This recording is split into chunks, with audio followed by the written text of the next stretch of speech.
بسم اللہ الرحمن الرحیم اللہ الذی سخر لکم البحر لتجری الفلک فیہ بامرہ ولتبتغوا من فضلہ ولعلکم تشکرون۔ اور اللہ ہی ہے جس نے سمندر کو تمہارے لیے مسخر کر دیا، تمہارے قابو میں کر دیا، تاکہ اس میں کشتیاں چلیں اور تاکہ تم اس کے فضل سے رزق تلاش کرو، اور لعلکم تشکرون، اور تاکہ تم اللہ کا شکر ادا کرو۔ اللہ تعالیٰ نے تمہارے لیے سمندر کو مسخر کر دیا، تمہارے قابو میں کر دیا، یعنی اس کو حلو میٹھا بنایا اور کھاری بھی بنایا، اور اس کو تمہارے لیے تابع کر دیا اور تمہارے لیے اس میں سفر کرنے کو آسان کر دیا، کہ اس کو بالکل ظاہر اور مستوی بنایا، شفاف بنایا۔ کشتیاں اس پر اوپر چلتی ہیں، اور اگر کوئی اس میں غوطہ لگانا چاہے، کوئی اس کے اندر جانا چاہے، تو اس کے بھی مانع نہیں ہے کہ آسانی سے غوطہ خور لوگ اس میں غوطہ بھی لگا سکتے ہیں۔ تو اللہ تعالیٰ نے سمندر کو تمہارے فوائد کے لیے اور تمہاری ضروریات کے لیے بالکل ویسا کر دیا جیسی کہ تمہیں اس کی حاجت اور ضرورت تھی۔ وَلِتَبْتَغُوا مِنْ فَضْلِهِ، اور تاکہ تم اس کے فضل سے تلاش کرو۔ قرآن مقدس میں فضل تلاش کرنے سے مراد عموماً کسب معاش کی جد و جہد ہوتی ہے، یعنی جن جگہوں پر بھی قرآن کریم میں کسب کا ذکر ہے، فضل تلاش کرنے کا ذکر ہے، تو اس سے مراد یہ ہے کہ حلال طریقے سے معاش کو حاصل کرنے کی کوشش کرو۔ یہاں اس کا یہ مطلب بھی ایک نکل سکتا ہے کہ تمہیں سمندر میں کشتیاں چلانے کی اللہ تعالیٰ نے قدرت دی، تاکہ ان کشتیوں کے ذریعے تم تجارت کر سکو، اور ادھر ادھر آنے جانے کے لیے تمہارے لیے ان کو مسخر کیا، تاکہ تم ان پر لاد کر سامان اگر لے جانا چاہو تو وہ بھی لے جا سکو۔ اور یہ بھی ممکن ہے کہ فضل تلاش کرنے سے کشتی رانی کا کوئی تعلق نہ ہو، بلکہ یہ تسخیر بحری ایک مستقل قسم ہے، اور مطلب یہ ہے کہ سمندر میں ہم نے بہت ساری نفع بخش چیزیں پیدا کی ہیں، اور سمندر کو ہم نے تمہارے قابو میں کر دیا ہے، تمہارے لیے مسخر کر دیا ہے، تاکہ تم انہیں تلاش کرو اور انہیں نفع اٹھاؤ۔ لہذا آج کے جدید سائنس کی روح کے حساب سے بھی یہی بات ثابت ہوتی ہے کہ سمندر میں اس قدر معدنی ذخائر اور زمین کی پوشیدہ چیزیں موجود اور دولت موجود ہے کہ جتنے کی خشکی میں بھی دولت موجود نہیں ہے۔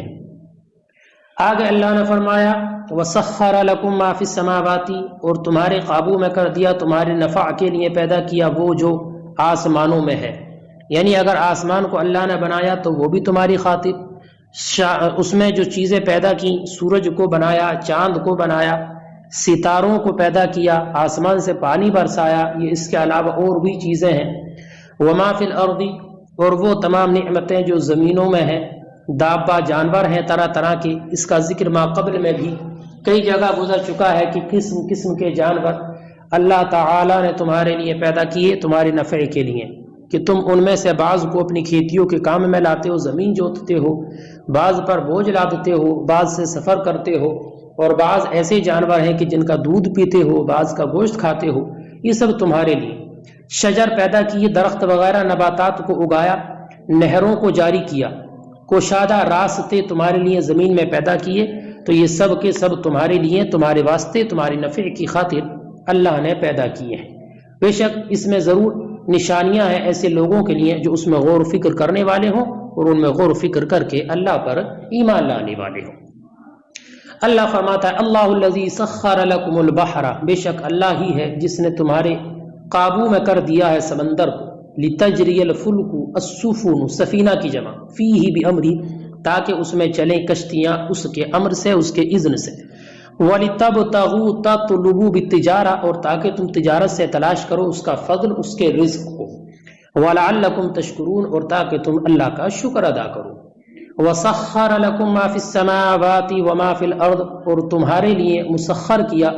وہ جو زمین آسمانوں میں ہے، من شمس، سورج، وقمر، چاند، ونجم، اور ستارے، وماء، اور پانی، وغیرہ اس کے علاوہ۔ وما فی الارض اور وہ جو زمین میں ہے، من دابۃ جانور چوپائے وغیرہ، والشجر اور درخت نبات، وانہار اور نہریں، وغیرہ اور اس کے علاوہ۔ مراد اے خلق ذالک لمنافعہم، یعنی ان تمام چیزوں کو تمہارے منافع کی خاطر پیدا کیا، جمیعاً سب کو، تاکید ہے منہ ہے نا، اور یہ حال واقع ہے، منہ اس کی جانب سے ہے، یعنی منہ یہ خبر ہے محذوف کی، اے ہی منہ جمیعا، یعنی وہ سب اللہ کی جانب سے ہے اور یہ حال واقع ہے۔ معنی ہے اے سخرھا کائنۃ منہ تعالی، یعنی ان چیزوں کو اللہ تعالیٰ نے پیدا کیا اور وہ سب اسی کی جانب سے ہیں، وہ سب اسی کی جانب سے ہیں۔ ان فی ذالک لآیات لقوم یتفکرون، بے شک اس میں ان لوگوں کے لیے نشانیاں ہیں جو غور و فکر کرتے ہیں، جو غور و فکر کرتے ہیں، فیہا اس میں، فیؤمنون تاکہ وہ اس پر ایمان لے آئیں۔ تو اللہ تعالیٰ نے یہ سب تمہارے لیے اسی لیے مسخر کر دیا ہے تاکہ تم ان دلائل میں، نشانیوں میں غور و فکر کرو اور اللہ پر ایمان کو قبول کر لو۔ قل للذین آمنوا یغفروا للذین لا یرجون ایام اللہ، اس آیت کریمہ کا شان نزول یہ ہے، حضرت عطا کی روایت میں ہے کہ حضرت عبداللہ ابن عباس کا قول ہے کہ یہاں پر ایمان والوں سے مراد حضرت عمر رضی اللہ تعالی عنہ خاص طور سے مراد ہے، اور خدا کے دینوں کی توقع نہ رکھنے والوں سے مراد عبداللہ ابن ابی ہے۔ اور وہ یہ واقعہ ہے کہ مسلمانوں نے غزوہ بنو مستلق میں بیر مریسع پر اترے، غزوہ بنو مستلق کے موقع پر وہ بیر مریسع کے پاس اترے، تو عبداللہ نے اپنے غلام کو پانی لانے کے لیے بھیجا، عبداللہ ابن ابی نے، اس نے آنے میں کچھ دیر کر دی، جب وہ آیا تو اس نے کہا عبداللہ نے تجھے کس نے روک لیا تھا؟ تو اس نے کہا کہ عمر کے غلام نے، وہ کنویں کی من پر بیٹھا تھا اور کسی کو بھی اس وقت تک نہ لینے دیتا جب تک کہ وہ نبی اور ابو بکر اپنے مولا کی مشک نہ بھروا لیتا۔ عبداللہ نے کہا کہ ہماری اور ان لوگوں کی مثال اس مقولے کی طرح ہے کہ اپنے کتے کو موٹا کر کہ تجھے کھا جائے۔ اس کی خبر حضرت عمر ابن خطاب رضی اللہ تعالیٰ عنہ کو پہنچی تو وہ جلدی سے تلوار پکڑ کر اس ارادے سے نکلے کہ عبداللہ بن ابی کو قتل کر دیں۔ تو اس وقت میں یہ آیت کریمہ نازل ہوئی، قل للذین آمنوا یغفروا للذین، تو حضرت عمر ابن خطاب کے بارے میں یہ آیت کریمہ نازل ہوئی۔ حضرت محمود بن مہران حضرت عبداللہ بن عباس سے روایت کرتے ہیں کہ جب یہ آیت نازل ہوئی نا، من ذا الذی یقرض اللہ قرضا حسنا، سورہ بقرہ کی آیت کریمہ، تو مدینے میں ایک یہودی فخاس نام کا تھا، وہ کہنے لگا کہ محمد کا رب محتاج ہو گیا معاذ اللہ۔ جب حضرت عمر نے یہ سنا تو اپنی تلوار لے کر تیزی سے اس کی طرف نکلے، تو حضرت جبریل امین نبی اکرم صلی اللہ علیہ وسلم کے پاس آئے اور کہا بے شک آپ کا رب فرماتا ہے قل للذین آمنوا یغفروا للذین لا یرجون ایام اللہ، مؤمنوں سے کہہ دو کہ جو لوگ خدا کے دنوں کے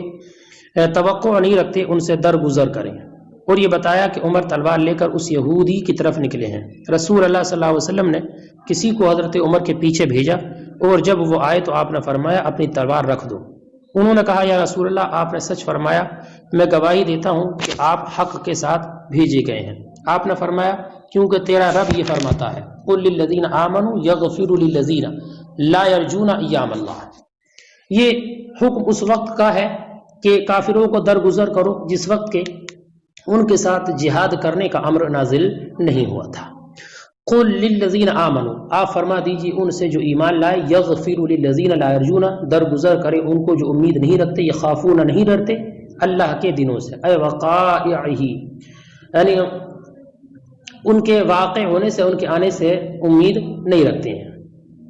اے اغفروا للکفار، یعنی کفار کو درگزر کرو، ما وقع منہم، وہ جو ان سے واقع ہوا، من الاذى، تکلیف دینا، لکم تمہارے لیے، وہذا قبل الامر بالجہادہم، اور یہ ان کے ساتھ جہاد کرنے سے پہلے کا امر ہے۔ لیجزیہ، تاکہ بدلہ دے اللہ، وفی قراءۃ بالنون، اور ایک قراءت میں نون کے ساتھ ہے، لنجزیہ، تاکہ ہم بدلہ دیں، قوما بما کانوا یکسبون، اس قوم کو جو کمایا کرتے تھے، قوما بما کانوا یکسبون، اس قوم کو جو وہ کماتے تھے، من الغفر للکفار اذاہم، یعنی کفار کو مغفرت بخش دینا، معاف کرنا ان کی تکلیف دینے پر۔ من عمل صالحا فلنفسہ، آگے اللہ نے فرمایا کہ وہ انسان کے جس نے نیک کام کیا، فلنفسہ، تو وہ اس کے اپنے نفس کے لیے ہے، ومن اساء فعلیہا، اور جس نے برا کیا تو اس کا گناہ اسی پر ہے، اساء، برا کیا۔ ثم الی ربکم، تو پھر تم اپنے رب کی طرف ترجعون پلٹائے جاؤ گے، پھر تم اپنے رب کی طرف لوٹائے جاؤ گے، تسیرون فیجازی المصلح والمسیء، تو وہ بدلہ دے گا نیکی کرنے والوں کو بھی اور برائی کرنے والوں کو بھی، مسیء بزیادتی اور گناہ کرنے والے۔ وَلَقَدْ آتَيْنَا بَنِي إِسْرَائِيلَ الْكِتَابَ وَالْحُكْمَ وَالنُّبُوَّةَ۔ اب یہاں سے اللہ تعالی بنی اسرائیل پر جو نعمتیں نازل فرمائی تھیں ان کا بیان فرماتا ہے کہ ہم نے بنی اسرائیل پر نعمتیں نازل کی اور ان پر کتابیں اتاری، رسول ان کے پاس بھیجے، انہیں حکومت دی، انہیں بہترین غذائیں دیں اور صاف ستھری چیزیں انہیں عطا کی، اور اس زمانے کے لوگوں پر انہیں برتری دی اور انہیں امر دین کی عمدہ اور کھلی ہوئی واضح نشانیاں دیں اور ان پر حجت قائم کی۔ پھر ان لوگوں نے پھوٹ ڈالی اور مختلف گروہ بن گئے، اور اس کا باعث جو تھا صرف اور صرف ان کا آپسی حسد تھا اور کچھ نہ تھا، بجائے اس کے کہ وہ ان پر عمل کرتے اور ان باتوں کو مانتے اور اللہ کا شکر ادا کرتے اور ان نعمتوں اور ان دلائل کی بنیاد پر اللہ کی وحدانیت کا اقرار کرتے۔ انہوں نے آپس میں ہی اختلاف کیا۔ وَلَقَدْ آتَيْنَا بَنِي إِسْرَائِيلَ الْكِتَابَ، اور ہم نے عطا کی بنی اسرائیل کو کتاب توریت، والحکم اور حکم یعنی بِهِ بین الناس لوگوں کے درمیان فیصلہ کرنا، والنبوۃ اور منوت عطا کی موسیٰ اور ہارون کو ان میں سے، وَرَزَقْنَاهُم مِّنَ الطَّيِّبَاتِ اور ہم نے انہیں پاکیزہ چیزوں سے رزق دیا، اے حلالات حلال چیزوں سے، کل منی والسلویٰ جیسے کہ من اور سلوہ، جیسے کہ پیچھے بھی اس کا ذکر کئی جگہ پر آ چکا ہے کہ مقام تیہ میں جب بنی اسرائیل پھنس گئے تھے تو اللہ تعالیٰ نے ان پر آسمان کی جانب سے من و سلویٰ نازل فرماتا تھا۔ وَفَضَّلْنَاهُمْ عَلَى الْعَالَمِينَ اور ہم نے ان کو فضیلت دی تمام عالمین پر، مراد ان کے زمانے کے تمام عقلاء پر، ان کے زمانے کے جو عاقل مند لوگ تھے ان سب پر انہیں برتری اور فضیلت بخشی ہے، یہ بھی ماقبل میں گزر چکا ہے۔ وَآتَيْنَاهُمْ بَيِّنَاتٍ مِّنَ الْأَمْرِ اور ہم نے ان کو دی دین کی واضح نشانیاں، وآتیناہم اور ہم نے انہیں عطا کی بینات من الامر دین کی واضح نشانی، من امر الدین من الحلال والحرام حلال و حرام سے، وبعثت محمد علیہ السلام اور نبی اکرم صلی اللہ علیہ وسلم کی بعثت کے بارے میں، علیہ افضل الصلوات والسلام، فما اختلفوا تو انہوں نے اختلاف نہ کیا، فی بعثتہ محمد کی بعثت کے بارے میں، الا من بعد ما جاءہم العلم مگر بعد اس کے کہ ان کے پاس علم آ چکا تھا، بغیا بینہم آپسی حسد کی وجہ سے، آپسی حسد اور عداوت کی وجہ سے، بغین یعنی اس حدث کی بنیاد پر، حسد بینہم حسدن حدث بینہم حسدن جو ان کے درمیان حسد پیدا ہو چکا تھا، لہو آپ کی جانب سے، ان ربک بے شک تمہارا رب، یقضی بینہم ان کے درمیان فیصلہ کر دے گا، یوم القیامت قیامت کے دن، فیما کانوا فیہ یختلفون ان تمام چیزوں میں کہ جن میں یہ اختلاف کرتے تھے، کہ انہیں تو اختلاف کا نہیں کرنا چاہیے تھا، یہ تو صاحب علم تھے، اللہ تعالیٰ نے تو انہیں ان کے زمانے کے تمام لوگوں پر فوقیت اور برتری دی تھی، تو یہ تو دوسرے لوگوں کو سمجھاتے اور ان پر عمل کرتے، خود بھی اور دوسروں کو بھی راہ راست پر لاتے، لیکن یہ تو خود ہی اختلاف کرنے لگے تھے، اس لیے تمہارا رب ان کے درمیان قیامت کے دن فیصلہ کر دے گا۔ ثم جعلناک پھر ہم نے آپ کو مامور بنایا، یا محمد صلی اللہ علیہ وسلم، علی شریعت دین کے کھلے راستے پر، علی شریعت من الامر شریعہ مراد طریقہ اور امر سے مراد امر دین، علی شریعت من الامر شریعت کے کھلے راستے پر، شریعت کے کھلے راستے پر ہم نے آپ کو مامور فرمایا، فاتبعھا تو آپ اس کی اتباع کیجیے، ولا تتبع اہواء الذین لا يعلمون اور ان لوگوں کی خواہش کی اتباع نہ کیجیے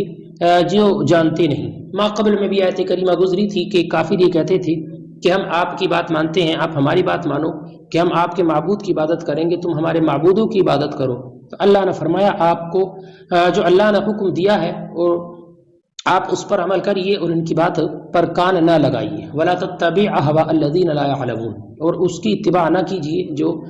لوگ جانتے نہیں، فی عبادت غیر اللہ کی عبادت کے بارے میں کہ انہیں علم نہیں ہے کہ غیر اللہ کی عبادت کا حکم کیا ہے اور اس پر گناہ کیا ہے۔ انہم لن یغنوا عنک شیئا انہم لن یغنوا بے شک وہ اللہ کے مقابلے میں ہرگز تیرے کچھ کام نہ آئیں گے، انہم لن یغنوا عنک من اللہ شیئا انہم لن یغنوا بے شک وہ آپ کے کام نہ آئیں گے، یدفعوا عنک آپ سے دور نہ کر سکیں گے اللہ سے من عذاب یعنی اس کے عذاب سے شیئا کچھ بھی، یعنی وہ اللہ کے عذاب سے اللہ کے عذاب کو آپ سے کچھ بھی دور نہ کر سکیں گے۔ وَإِنَّ الظَّالِمُونَ اور بے شک ظالم کافر لوگ بعضهم اولیاء بعض کے دوست ہیں، واللہ ولی المتقین اور اللہ تعالی متقیوں کا دوست ہے۔ بے شک وہ متقیوں کا دوست ہے. واللہ ولی المتقین المؤمنین. ھذا سے مراد قرآن ہے، یعنی یہ قرآن بصائر للناس، لوگوں کے لیے سمجھنے کی باتیں ہیں. یہ لوگوں کے لیے سمجھنے کی بات ہے. معالم، معلم کی جمع سمجھنے کی باتیں ہیں. یتبصرون فیہا بہا فی الاحکام والحدود، کہ جن کو وہ سمجھنا چاہتے ہیں احکام اور حدود میں. وہ ہدن اور ہدایت ہے، اور ہدایت ہے. ورحمت اور رحمت ہے. لقوم یوقنون، ایسی قوم کے لیے جو بعث پر یقین رکھتے ہیں. ان آیات مبارکہ میں اللہ تعالیٰ فرماتا ہے کہ اس قرآن میں بصیرت افروز دلائل موجود ہیں، سب لوگوں کے لیے موجود ہیں، لیکن حقیقت یہ ہے کہ ان دلائل سے فائدہ صرف وہی لوگ اٹھاتے ہیں جو یقین رکھتے ہیں قیامت پر، اللہ پر اور اس کی دلائل پر یقین رکھتے ہیں اور ان کی نازل کی ہوئے احکام پر عمل کرتے ہیں. تو جو لوگ اس سے فائدہ اٹھاتے ہیں انہیں یہ کتاب دنیا میں زندگی گزارنے کے مکمل طریقے کی رہنمائی کرتی ہے، اور اسی طریقے زندگی پر عمل کرنے سے انسان طریقہ نجات کو پا لیتا ہے.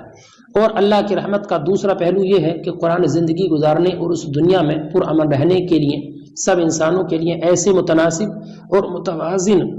اصول پیش کرتا ہے کہ جن سے سب لوگوں کے حقوق ٹھیک اور صحیح طور پر ادا ہو جاتے ہیں. اللہ تعالیٰ نے فرمایا لیکن حقیقت میں اس سے نصیحت اور عبرت وہی لوگ لیتے ہیں جو بعث پر اور آخرت پر ایمان رکھنے والے ہیں.